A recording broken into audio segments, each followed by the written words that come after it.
Welcome back. All right, some more news of the day for all you fine people on the internet.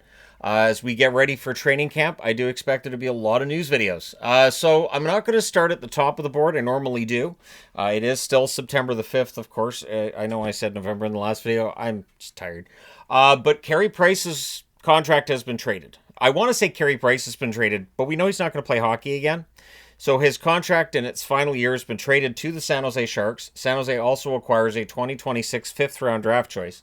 Going to Montreal is a defenseman, Gannon Larocque, born in Alberta. So, yes, Larocque, and there's a French-Canadian connotation there, but born in Alberta, according to his bio. He's 22 years of age. He was a number 103 pick in 2021. He only played 9 games in the AHL this past season, recorded a goal and an assist. He had 2 assists in 9 games in the East Coast Hockey League this year as well. So this is not a player who's likely to push his way onto the Montreal Canadiens roster. Likely to be a depth player in the AHL, but that's not the important part. The important part for Montreal is that they've traded Carey Price's contract, and this does give them greater cap flexibility this season. Now the next step for the Montreal Canadiens, they are looking for, apparently, another top 6 forward, ideally a second-line center. So we'll see how that search goes for them now that they've freed up a ton of cap space. And I'm sure there are people who are going to say that's all that San Jose was able to acquire for taking that contract off Montreal's hands. Yep. We're always underwhelmed by trades for goaltenders. We're also always underwhelmed by just how much teams are willing to help other squads out of cap predicaments. And here we are again.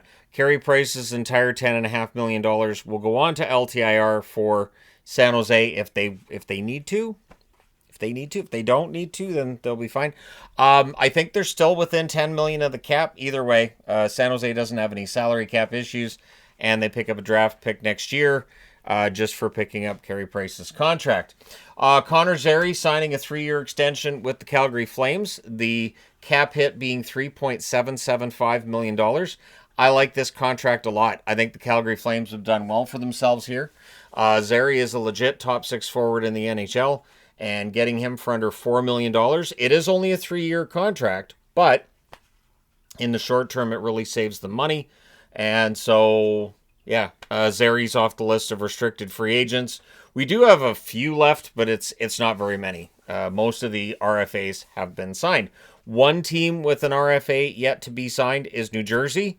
Of course, they have Luke Hughes. None of their PTO players are going to replace Luke Hughes, but there's 4 players they've signed to PTOs today. Kevin Rooney, who was a New Jersey Devils player before, signs a PTO. Luke Glendening, who is a good 4th-line center at times in the National Hockey League.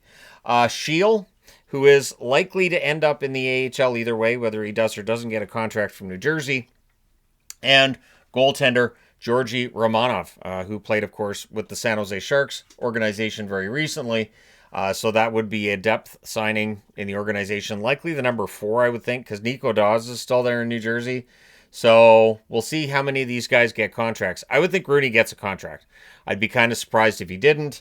But let me know your thoughts as to which of those PTOs are going to lead to contracts. Joey Daccord clearly likes the new glow-in-the-dark 3rd jersey that the Seattle Kraken revealed yesterday. Today, Joey Daccord has revealed that he has a mask specially designed to match that jersey. And I got to admit, it's a sharp-looking mask. Both of his masks are fantastic. Joey Daccord, usually his masks are excellent. His pads are fantastic. It's just, yeah, kind of fun to watch for that reason. Amongst other reasons, of course. He's a pretty good goaltender. And the glow-in-the-dark mask. Let me know your thoughts about that. Again, the glow-in-the-dark to me only qualifies if you turn the lights off. And during a hockey game, it's not recommended that you play in the dark. It's kind of dangerous. But at any rate, all kidding aside, I think the mask looks nice. Derek Ryan has announced his retirement from the National Hockey League. He played 606 games in his NHL career, 82 goals, 127 assists for 209 points. A career that spanned the Carolina Hurricanes, Calgary Flames, and Edmonton Oilers. So he played for both Alberta-based teams. And all the best to Derek Ryan in retirement. Speaking of the Oilers, Zach Hyman has not been shooting the puck yet, so he's still coming back from a wrist injury. His hope is to be in the lineup for Game 1. It doesn't sound like that's a certainty, but that's what he's aiming for, is to be ready for the first game of the regular season. But at this point in time, since there's a month left until the season starts, it still seems like it's up in the air as to when he's going to be returning to the lineup for the Oilers. But they did make some moves in the offseason. I think they'll be fine if Hyman's not ready for, say, the first week or two. I think they'll be okay. But let me know your thoughts regarding any of the items on the board. Montreal fans, Carey Price is now the property of the San Jose Sharks. What a bizarre day that is, that I would say that. And then it's not really considered to be major news because he is essentially done playing hockey in the NHL. Let me know your thoughts. Hit like and subscribe if you haven't done so already. Thank you guys so much for all your support as always. I will talk to you again soon.